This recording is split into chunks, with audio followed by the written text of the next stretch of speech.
수업을 듣는 건 개그 콘서트나 TV쇼 보는 것처럼 이렇게 보고 있는 거예요. 보면 다 이해되잖아요. 재밌고. 맞아. 다 이해되는 것 같아요. 네, 뇌를 거의 쓰지 않으면서 정보들이 다 들어와요. 그리고 나는 가만히 있는데 귀에 쏙쏙 들어오고 너무 다 잘 알겠어. 근데 그게 공부가 잘 안 된 거예요. 너무 쉬우니까 그냥 이해가 다 되니까 나는 뇌를 안 쓰니까. 네. 그러면 그거 말고 어떤 게 공부가 잘 되냐? 미국에서 이 친구가 사는 집에서 학교까지 셔틀버스가 다녀요. 셔틀을 타면 한 50분 정도 걸린다고 해요. 근데 엄마 차를 타면 15분이면 가는 거예요. 근데 엄마가 정말 냉혹하게 우리가 뭔가를 배우면 그 지식이 뇌 어딘가에 저장이 되어 있을 거야. 그 위치를 엔그램이라고 하자. 우리가 공부를 했어, 기억이 생겼어, 엔그램이 형성된 거예요. 가정에서 이런 말투, 이런 질문이 우리 아이들 엔그램 형성에 많이 도움을 준다 측면에서 조금 말씀 한번 풀어줄 수 있을까요? 가장 쉬운 건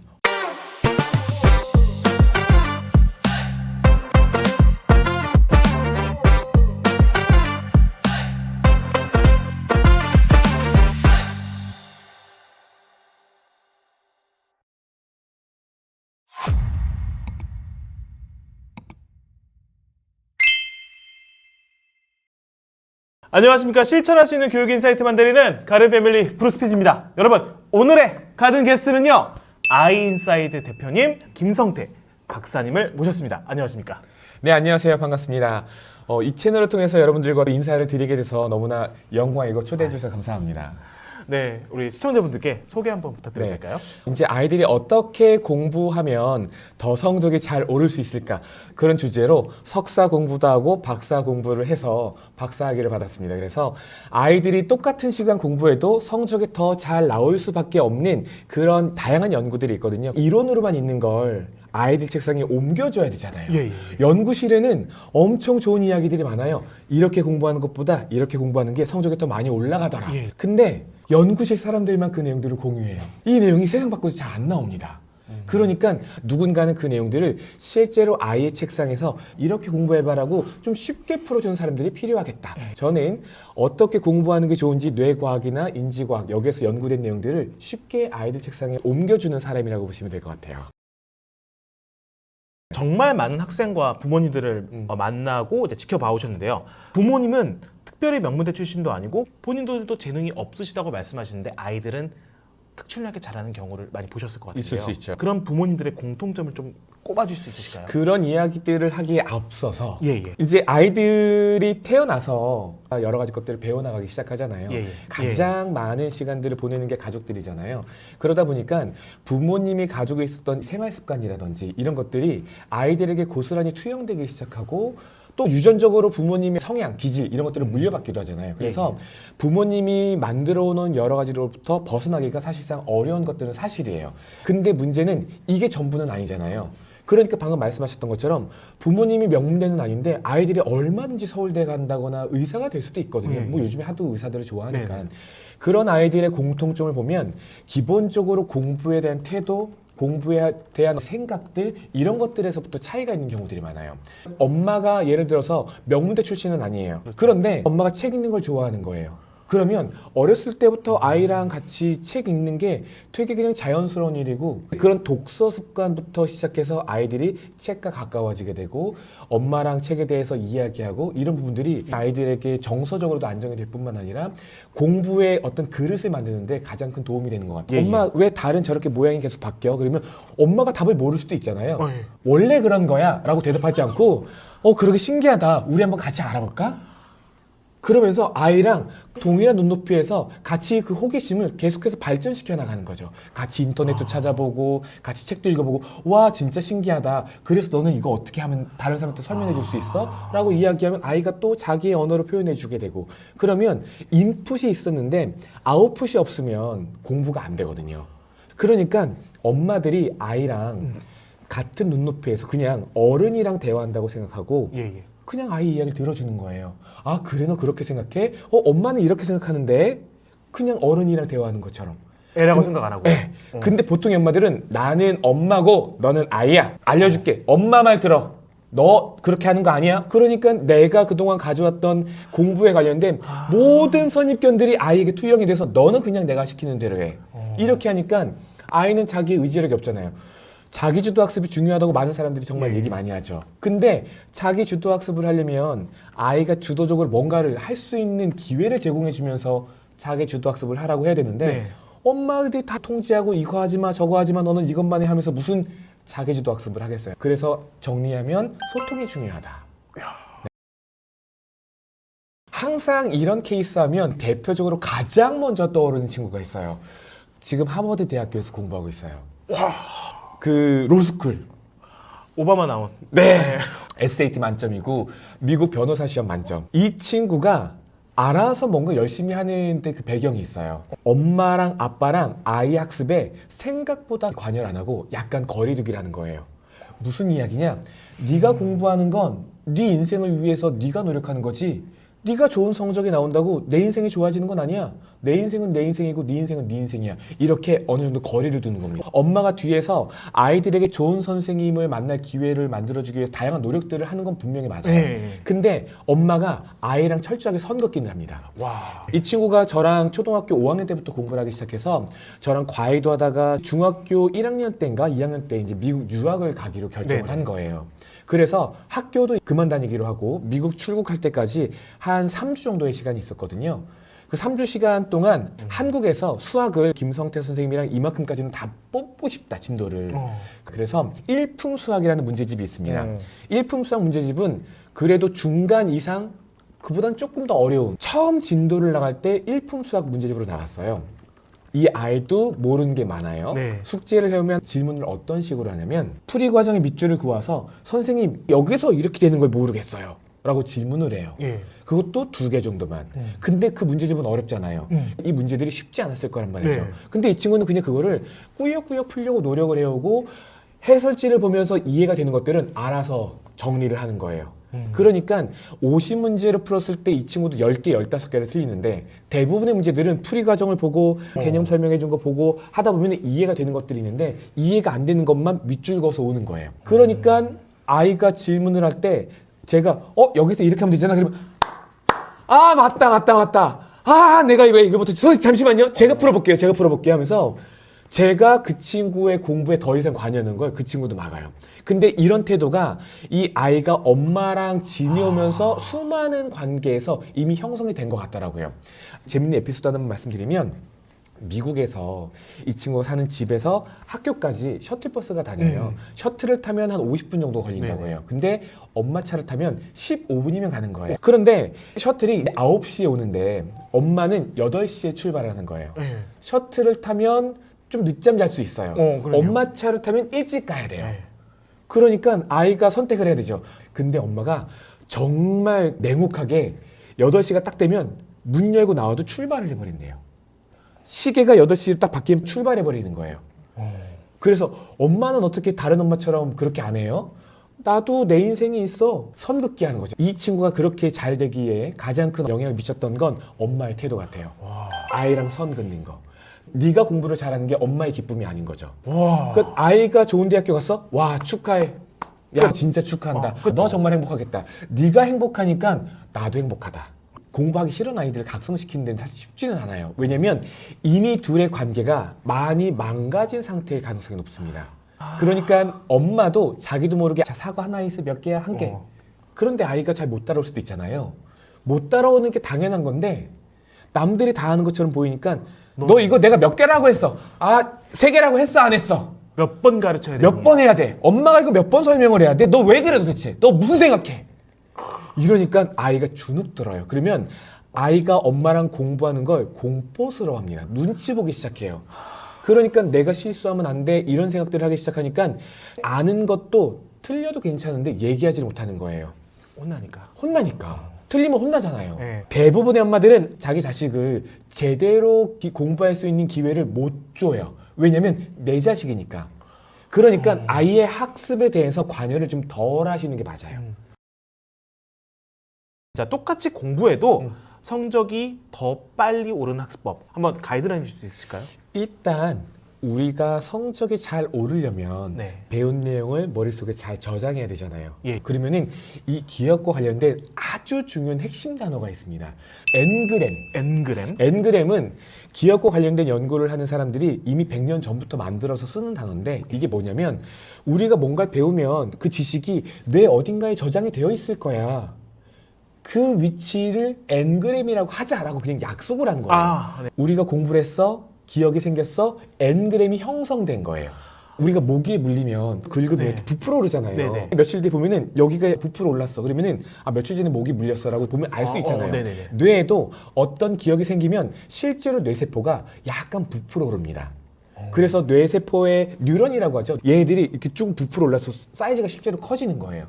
사이즈가 커져야 단백질 합성이 일어나면서 저쪽 뉴런이 보내오는 신경 전달 물질을 잘 받거든요. 이를테면 투수들이 공을 막 던지는데 포수가 많아야지 그 공을 다 받을 거 그쵸. 아니에요. 네. 이게 엔그램이 형성되는 과정이에요. 그래서 기억이 형성된다라고 하는 건 엔그램이 만들어지는 건데 이게 우리가 운동을 했을 때 근육이 커지는 거랑 거의 메커니즘이 비슷하다고 보시면 돼요. 가벼운 거 가지고 운동하면 운동 효과가 약하죠. 약하죠. 네. 정말 무거운 거 가지고 운동을 해도 좀 안 하게 되죠. 그렇죠. 그래서 적당한 무게로 적당한 횟수만큼 운동을 해야 근육이 그쵸. 잘하죠. 가장 잘 커진단 말이죠. 네. 그래서 공부를 할 때 쉽게 공부하면 학습이 잘 안 이루어져요. 너무 어려우면 하기 싫어서 그만둬요. 그러니까 적당히 어렵게 공부했을 때 학습의 효과가 가장 커지는데 여기서 이야기하는 학습 효과는 똑같은 시간 공부해도 아이들이 공부가 더 잘 되는 거예요. 결국에 엔그램이 빠르게 잘 생겼다는 이야기예요. 엔그램이 잘 생기기 위해서는 적당한 강도로 뇌를 계속 자극을 줘야 되는데 그러면 어떻게 공부하는 게 너무 세지도 않고 너무 약하지도 않냐라는 질문이 하나 남을 예, 거고 맞아요. 그러면 우리 아이가 평상시에 공부하는 건 강도가 어떤 거야? 라고 두 가지 질문을 해볼 수가 있을 것 같아요. 두 번째부터 해볼게요. 아이가 주로 공부할 때 인강을 듣거나 학교에서 학원의 선생님한테 수업을 듣거나 이런 것들은 강도가 하예요.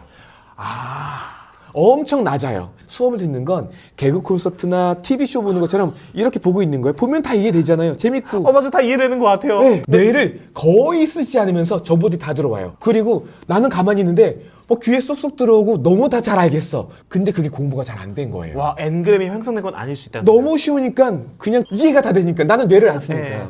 그러면 그거 말고 어떤 게 공부가 잘 되냐? 적당한 강도로 공부를 해야 되는 건데 이게 뭐냐면 리트리벌 프랙티스라고 영어로는 리트리벌 프랙티스예요. 인출 연습입니다. 인출 연습. 네. 인출이라는 단어가 좀 낯설 수도 있는데 우리 자주 쓰죠. 현금 인출. 통장에 있는 돈을 꺼내어 쓰는 건 현금 인출. 그리고 기억의 인출은 장기 기억에 있는 지식을 꺼내어 쓰는 이 과정을 이제 인출이라고 하는 거예요. 그래서 우리가 공부를 했으면 내가 방금 선생님한테 들었던 내용들을 다 끄집어내 보는 이 공부가 반드시 필요합니다.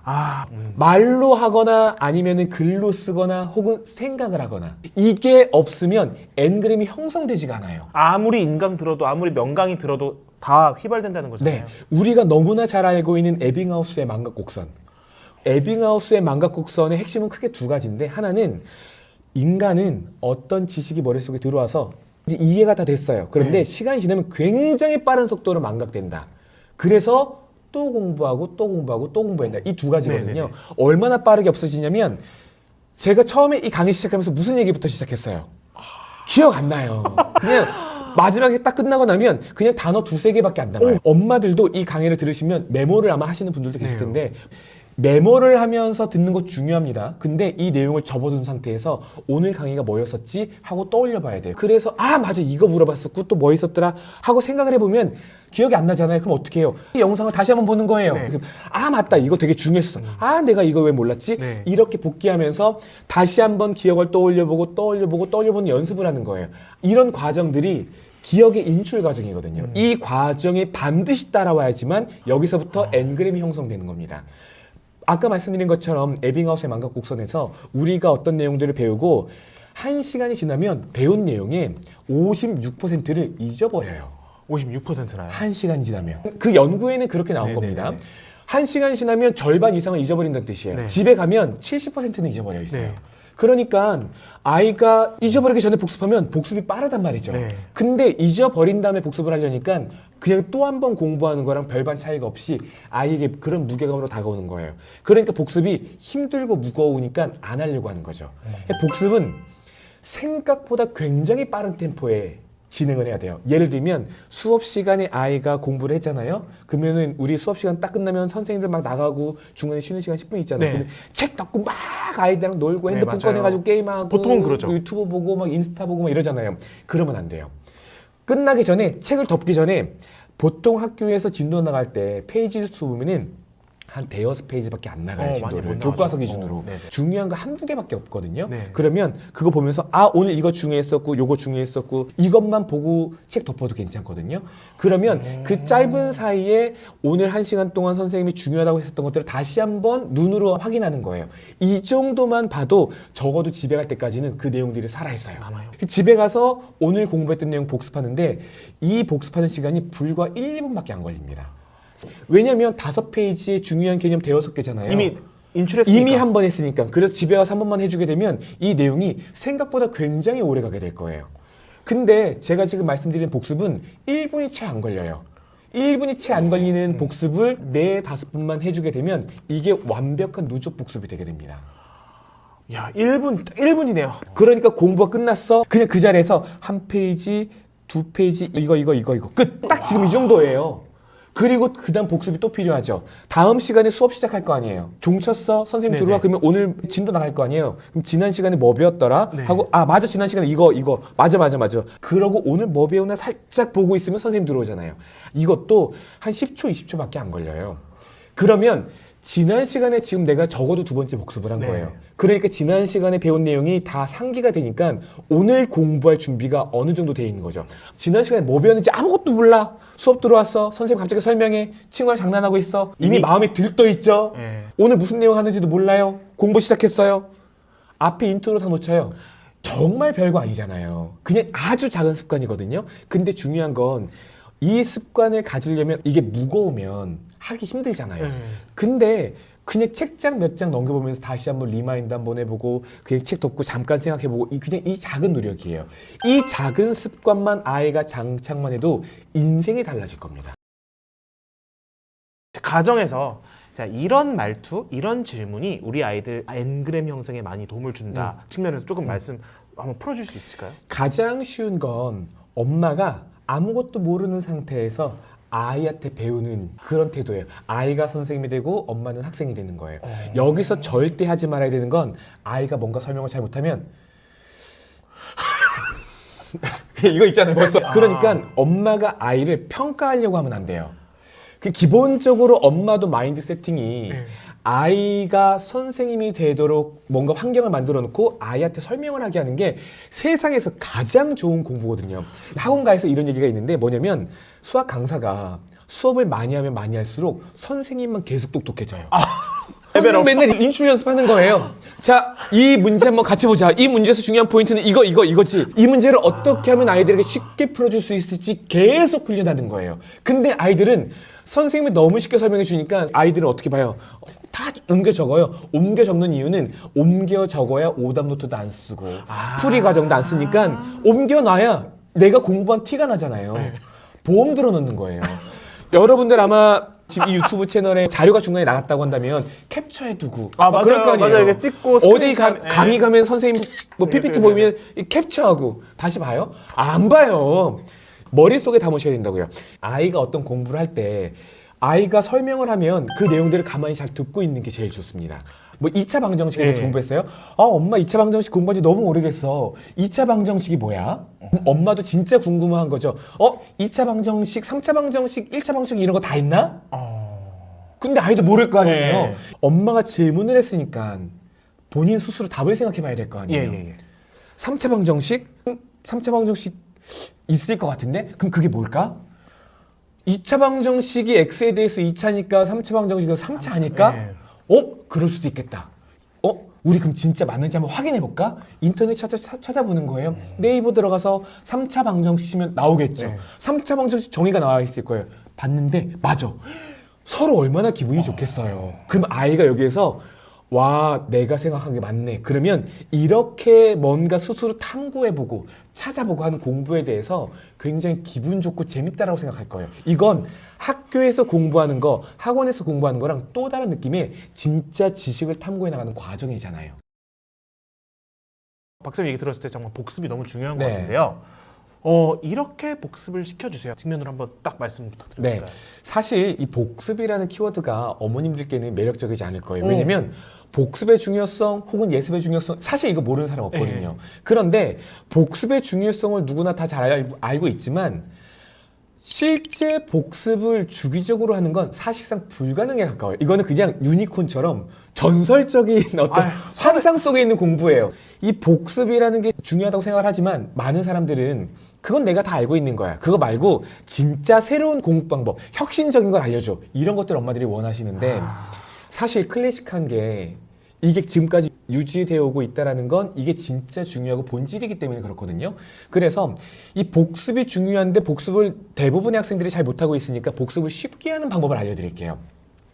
일단 복습을 잘하기 위해서는 내가 복습을 했는지 안 했는지를 체크할 수 있는 체크리스트 같은 게 있으면 좋습니다. 우리가 뭔가를 할 때 칭찬 스티커 있잖아요. 네. 그런 것들이 채워져 나간다거나 예전에 아날로그 시대 때 보호망 네. 할 때 회사 한쪽 벽에다가 사람들 이름 쫙 적어놓고 실적들 막 테이프로 네. 붙여놓고 해서 누가 제일 잘하냐 그거 보면서 아 나도 스코어를 계속 올려야 되겠다. 이거는 경쟁적으로 이루어지게 되고 남들한테 내가 복습을 잘했다는 걸 보여줄 수 있는 장치가 될 수도 있기 때문에 이런 장치들을 이용을 하는 거예요. 그래서 아이들이 복습을 할 때 복습이 몇 번 이루어졌는지를 체크하게 하는 거죠. 그래서 집에서 예를 들어서 1일부터 30일까지 오늘이 1일이다. 오늘 공부한 내용을 오늘 복습했다. 그러면 스티커 하나 붙이는 거예요. 오늘 공부한 내용을 내일 모레도 복습을 했다. 그러면은 내일 모레 1일차 거를 스티커로 또 붙이는 거예요. 겹쳐서? 이런 식으로 스티커판을 만드는 거예요. 복습판. 근데 누구나 다 볼 수 있는 공간에. 그러면 엄마 앞에서 엄마 나 지금 복습 시작하고 복습하고 끝났어? 붙이는 거죠. 왜냐면 거짓말을 할 수도 있거든요. 안 했는데 굉장히 현실적이에요. 안 했는데 했다고 할 수 있잖아요. 그러니까 아들 복습 시작합니다 하고 시작하는 거죠. 네. 근데 말씀드렸던 것처럼 복습은 길게 할 필요 없어요. 길게 하면 또 다른 공부가 되기 때문에 아이들은 오늘 숙제하기도 바쁘거든요. 네. 그러니까 복습은 굉장히 짧아야 돼요. 아까 말씀드린 것처럼 10초, 20초, 30초 안에 복습이 끝나는 게 좋습니다. 그러면 한 2, 3분 안에 1차, 2차, 3차, 4차 복습이 다 끝나게 되는 거예요. 네. 그리고 체크리스트에 내가 복습을 매번씩 이렇게 채워나가는 느낌을 갖게 되면 성취감 같은 것도 들어요. 그렇겠네요. 그런 느낌을 줘야지만 아이가 꾸준히 한다고요. 그런데 이 만약에 복습판을 만들기 힘들다? 그러면 오늘 이 유튜브 영상을 보시는 분들께 저희가 선물 드리기로 했잖아요. 진짜요? 플래너를 저희가 이제 선물로 제가 만든 플래너예요. 논문을 160여 편을 보고 플래너가 아이들 성적에 어떻게 도움을 주는지에 관련된 연구들을 150편, 160편을 보고 거기서 반복적으로 되고 있는 이야기들 그리고 우리나라 아이들에게 현실적으로 도움이 되는 내용들 그리고 반드시 이건 해야 된다라고 제가 생각했을 때 판단이 되는 것들을 플래너에 다 담았습니다. 플래너가 좋은 점들이 여러 가지가 있고 아이들이 진짜 체계적으로 공부할 수 있게 그래서 제가 방금 말씀드린 누적 복습하는 거 오늘 복습을 할 때 어떤 날짜에 공부했던 것들을 복습하는 게 가장 좋은 주기로 공부할 수 있는지 복습 주기를 어떻게 잡으면 효과적인지를 제가 다 연구 결과들을 바탕으로 해서 아이들에게 누적 복습을 할 수 있게 만들어놨고 한 번 배운 내용들은 4번 반복해서 복습할 수 있게 만들어놨고 그 주기를 어떻게 가져가는지 이런 내용들이 플래너에 다 담아 있습니다. 저희가 무료로 아이들과 공부기적 챌린지라는 걸 하고 있어요. 그러니까 제가 1월 달부터 시작을 해서 지금까지 이제 4기째 오고 있고 지금은 한 200여 명 학생들과 함께 하고 있는데 처음에는 저도 아침마다 일어나서 아이들과 30분씩 멘토링하고 이 플래너를 아이한테 줘도 실제로 얘가 쓰다가 안 쓰잖아요. 네, 그러니까 저도 만들어 놨는데 아이들에게 그냥 쓰라고 가만히 내버려 두면은 안 쓸 수도 있잖아요. 그래서 아이들이 이 플래너를 그래도 한 권 정도는 끝까지 밀어붙여서 다 썼으면 좋겠다라고 생각이 들어서 가이드를 조금 해줘야 되겠다. 그래서 아이들에게 동기부여도 해주고 플래너 썼는지 안 썼는지 검사도 하고 그리고 아이들끼리 아무래도 자기 의지력만 가지고 플래너를 쓰는 것보다는 와, 저 사람들 다 플래너 맨날 쓰고 있네? 그럼 나도 써야지. 그래서 그런 환경들을 만들어두게 되면 자기의 의지력 플러스 다른 사람들의 어떤 여러 가지 기운 그리고 제가 썼어 안 썼어 그리고 플래너 써야 돼 이런 이야기들 하면은 이게 시너지가 나서 플래너를 잘 쓸 수 있지 않을까 해서 지난 1월 22일 날 일기를 시작을 한 거예요. 50명 학생들을 대상으로. 근데 너무 아이들이 진짜 달라지는 걸 제가 느낀 거예요. 그래서 지금까지 그냥 계속 무료로 하고 있습니다. 내일 내가 무엇을 할지 추측해가면서 계획을 짭니다. 오늘 꼭 해야 할 일과 오늘의 계획을 보며 오늘 몇 시간 제가 이제 이런 후기를 봤는데 마지막 해주신 이 글이 정말 제 가슴을 뜨겁게 했는데 저는 이제 알겠습니다. 아이들이 원하는 삶이 하루 종일 게임하고 유튜브 보는 게 아니라는 것을, 아이들도 모두 열심히 살고 성취의 뿌듯함을 느끼고 싶어하는 삶을 살고 싶어 한다는 것을, 아이들도 그게 잘 안 돼서 힘들어한다는 것을, 아이들도 잘하고 싶을 거 아니에요. 나도 더 잘하고 싶은데 못하는 이런 제 자신이 싫어요. 자책하게 되죠. 네네. 아이들도 내가 이렇게 나태해진 모습들 조금 더 열심히 하고 싶은데 누군가는 잡아줬으면 좋겠다. 근데 그게 많은 사람들이 내가 살면서 잘한 일들이 있을 텐데 이 세상에 김성태라는 사람이 살아서 남긴 흔적 중에 공부 기적을 하면서 뭔가 아이들 변화를 준 것만큼 더 잘한 일이 있었을까라는 생각을, 그러니까 제가 한 일이긴 하지만 아이들을 통해서 제가 다시 한번 찌는 감동을 받아서 와, 이런 건 돈 받고 하면 안 되겠다. 그래서 4기까지 계속해서 무료로 진행하고 있습니다. 학습 역량을 키워주고 싶고 아이들 잘 키우고 싶은 우리 부모님들 한 말씀 해주신다면 어떤 말씀 해주시고 싶으신가요? 세상이 너무 빨리 변하고 있습니다. 지금 챗 GPT가 엄청 이슈가 되고 있잖아요. 네. 그래서 인공지능이 사회 전반에 거의 퍼져 있단 말이죠. 세상이 지난 10년, 20년 사이에 엄청 빠르게 변했는데 많은 사람들이 이야기하기를 앞으로 10년이 지난 20년 동안 변화했던 것보다 더 빠르게 변할 거다. 그렇다는 이야기는 지금 우리 아이가 우리가 어렸을 때 공부한 것처럼 공부해서는 제대로 된 사회생활을 할 수가 없을 거예요. 왜냐면 인지상이 달라지니까.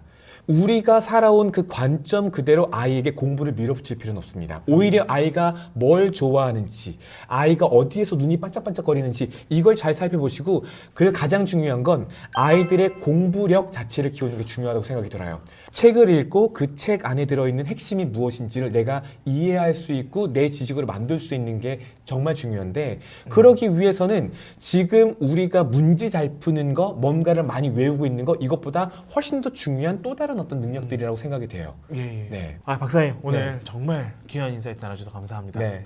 여러분 오늘 영상 어떠셨나요? 오늘 영상이 도움이 되셨다면 구독과 좋아요 부탁드리고요. 우리 아이인사이드 공부기적 챌린지에도 많은 관심 부탁드리고 고정 댓글 참고 부탁드리도록 하겠습니다. 박사님 오늘 귀한 시간 내주셔서 감사합니다. 너무 재밌는 시간이었습니다. 네. 감사합니다. 네, 감사합니다.